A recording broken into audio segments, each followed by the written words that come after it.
किनारे अनेक छोटे बड़े नगरों का भ्रमण करते हुए स्वामी जी कर्णवास पहुंचे। हम राव कर्ण सिंह चक्रांकित संप्रदाय के गुरु रंगाचार्य के शिष्य हैं। हम कहाँ बैठे? जहां आपकी इच्छा हो। हम तो यहीं बैठेंगे, तुम्हारे पास। बैठो।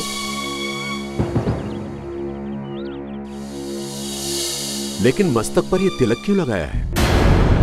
तिलक लगाने से ईश्वर प्राप्त नहीं होता। स्वामी, ये हमारा परम मत है। यदि तुमने इसका खंडन किया तो हम बहुत बुरी तरह पेश आएंगे। सत्य कहते हुए सिर भी कटता है तो चिंता नहीं। और यदि तुम लड़ाई करना चाहते हो तो जाकर राजपूताना के राजाओं से करो। और यदि शास्त्रार्थ करना है तो वृंदावन से अपने गुरु को बुलवा लो और प्रतिज्ञा लिखवा लो कि यदि वो हार जाए तो अपना मत छोड़ दे, अन्यथा मैं अपना मत छोड़ दूंगा। स्वामी,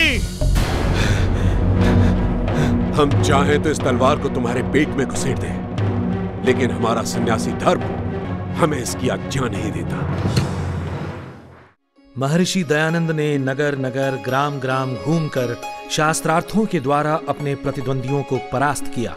दयानंद के अमोघ अस्त्र शास्त्रार्थ के सामने बड़े बड़े धर्म योद्धा धराशायी हो गए।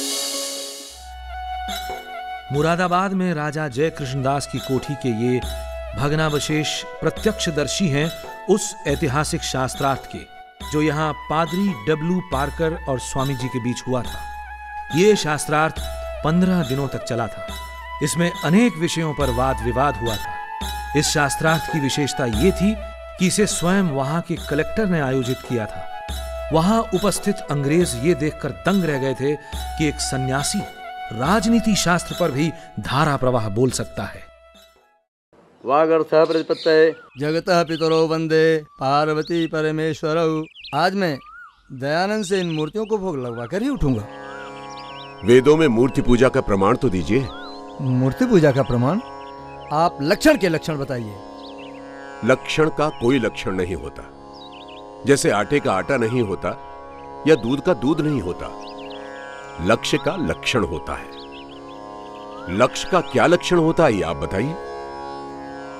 मैं अपनी पराजय स्वीकार करता हूं और इन मूर्तियों को सदा के लिए नमस्कार करता हूं। इस शास्त्रार्थ से उस क्षेत्र के क्षत्रियों पर बहुत प्रभाव पड़ा और उसी दिन सैकड़ों राजपूतों व अन्यों ने कंठी और माला छोड़कर यज्ञोपवीत धारण किया। स्वामी जी के प्रति लोगों में श्रद्धा का समुद्र उमड़ पड़ा। सनातन धर्म की जय हो। यज्ञ में मद्यपान किया जाता था। सौत्रामण्यम सुराम पिबेत। यहां सुरा का अभिप्राय सोमलता से है, न कि मदिरा। मद्यपान सभी प्रामाणिक शास्त्रों में वर्जित है। आप सन्यासी के लक्षण बताइए। केश, मूछ, दाढ़ी, नख दूर करे, पात्र, दंड और कुसुम के वस्त्र धारण करे और किसी प्राणी को पीड़ा न देता हुआ सदा नियम में रहकर विचरण करे। आप ब्राह्मण के लक्षण कहिए। ब्रह्मम जानाति ब्रह्म। आप भाषा में बोल सकते हैं। धातु समर्थ होता है या असमर्थ? अष्टाध्यायी 2:1 के अनुसार धातु समर्थ होता है। तो असमर्थ किसे कहते हैं? सापेक्षो असमर्थ हो, अपेक्षा करने वाला असमर्थ होता है। ये महाभाष्य का वचन है। ये महाभाष्य का वचन नहीं है। हम जो कहते हैं हमारा वचन महाभाष्यकार के वचन से कम नहीं है। आप महाभाष्यकार पतंजलि मुनि के सामने किसी गणना में नहीं है। पांडित्य का इतना गर्व है तो बताइए, कलम किसकी संज्ञा है?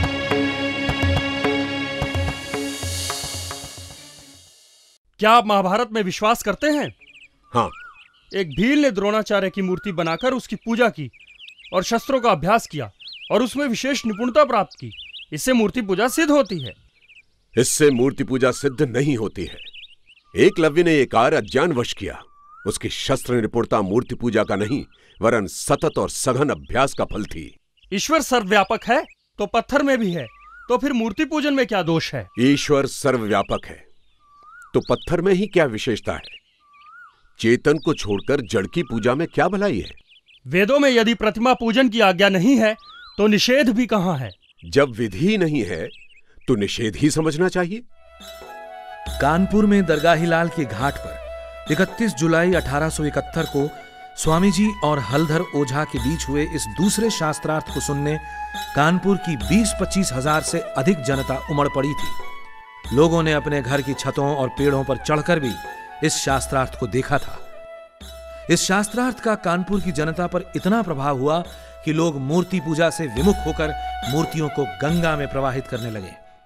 यहां तक कि इससे चिंतित होकर वहां के प्रभावित पुजारियों ने समाचार पत्रों में एक विज्ञापन छपवाया कि लोग मूर्तियों को गंगा में न बहाकर अमुक मंदिर में दे दें। शास्त्रार्थों के इसी दौर में एक इतिहास रचा गया। स्वामी जी को मालूम था कि यदि जड़ पूजा को समाप्त करना है तो उसकी जड़ पर ही प्रहार करना होगा, अर्थात काशी के विद्वानों को शास्त्रार्थ में परास्त करना होगा। लेकिन ये इतना सरल कार्य नहीं था, क्योंकि पौराणिक समाज की मान्यता थी कि काशी की रक्षा स्वयं महादेव करते हैं और यहां मरने का अर्थ है सीधे स्वर्ग जाना। उसी काशी की रक्षा के लिए हजारों पंडित अपनी अगाध विद्या और काशी नरेश अपने बल और धन से सदैव तत्पर रहते थे। स्वामी जी ने काशी पहुंचकर राजा अमेठी के बाग में डेरा डाला और जड़ पूजा के विरुद्ध अनवरत संस्कृत प्रवचन करने लगे। परमेश्वर की अनुकंपा से स्वामी जी ने हजारों पंडितों की विद्या, काशी नरेश के अनंत वैभव और महादेव के अनेक विकराल अनुचरों का सामना करते हुए मूर्ति पूजा के दृढ़तम दुर्ग पर आक्रमण करने का निश्चय किया। काशी नरेश ने क्षुब्ध होकर काशी के पंडितों और विद्वानों को बुलाकर कहा, आप लोग उससे शास्त्रार्थ कीजिए। जो आज्ञा महाराज। परंतु हम में से अधिकांश ने वेद नहीं पढ़े हैं। वेदों और अन्य शास्त्रों को देखने और समझने के लिए थोड़ा सा समय चाहिए। काशी नरेश की जय हो। काशी के पंडित समूह ने एकजुट होकर स्वामी जी पर प्रहार करने की योजना बनाई। ज्ञान से, छल से, कपट से, चरित्र हनन से, अपमान से, जैसे भी हो सके स्वामी जी को मिटाने पर डट गए। अंततः शास्त्रार्थ का दिन आ पहुंचा। स्वामी जी के एक अनुयायी ने शंकाग्रस्त होकर कहा, महाराज, आज बहुत भीड़ होगी और आपके पक्ष का तो वहां कोई भी नहीं होगा। आपको वहां नहीं जाना चाहिए। बलदेव, सत्य का सूरज अकेले ही अंधकार की सेना पर विजय पाता है। प्राणों के भय से ईश्वर की आज्ञा का उल्लंघन नहीं किया जा सकता। जो होगा देखा जाएगा। जाओ, क्षौर के लिए एक नाई को बुला लाओ। जो आज्ञा प्रभु। शास्त्रार्थ के दिन शास्त्रार्थ स्थल पर 50,000 से अधिक की भीड़ उमड़ पड़ी। काशी के पंडित पालकियों में बैठकर चंवर डुलवाते हुए और अपनी जय बुलवाते हुए शास्त्रार्थ स्थल पर पहुंचे। इस शास्त्रार्थ में काशी के शीर्षस्थ 27 पंडितों ने भाग लिया। प्रबंध में जानबूझकर अव्यवस्था पैदा कर दी। स्वामी जी के पक्ष वालों को बाग में प्रवेश ही नहीं करने दिया गया और शास्त्रार्थ आरंभ हुआ। क्या आप वेदों का प्रमाण स्वीकार करते हैं? हाँ। वेदों में मूर्ति पूजा का कोई प्रमाण हो तो दिखाइए। आनंदमयो अभ्यासात, दिखलाइए कि ये सूत्र वेद मूलक हैं। जब तक समस्त वेद को देख न लिया जाए इस प्रश्न का उत्तर नहीं दिया जा सकता, क्योंकि समस्त वेद शास्त्र तो पंडितों में से भी किसी को उपस्थित नहीं है। सभी वेद शास्त्र यदि तुम्हें उपस्थित नहीं थे तो काशी में शास्त्रार्थ करने क्यों चले आए थे? क्या आपको सब कुछ उपस्थित है? ब्राह्मणान इतिहासान पुराणानी, इस वाक्य में पुराणी शब्द पुराणों के लिए आया है। पुराण शब्द यहाँ विशेषण है, किसी पुस्तक विशेष का नाम नहीं। ये वेद मंत्र है। यज्ञ समाप्तो शतयाम दशमे दिवसे पुराण पाठम शृणुयात्। और पुराण शब्द यहाँ विशेषण नहीं है।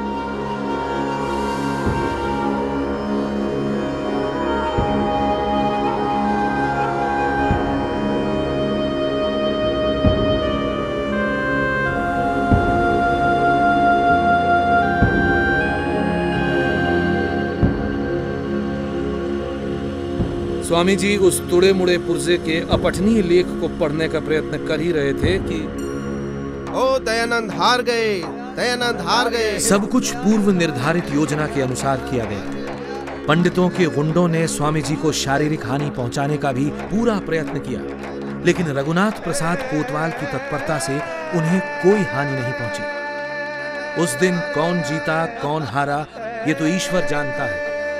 लेकिन स्वामी जी को आशा थी कि इतने विद्वानों की उपस्थिति में शास्त्रार्थ न्यायपूर्वक होगा। अनेक दिनों तक चलने वाला शास्त्रार्थ कुछ ही घंटों में समाप्त कर दिया गया और वेदों में मूर्ति पूजा न होने की सच्चाई स्थापित होने से रह गई। घोर शोक की बात है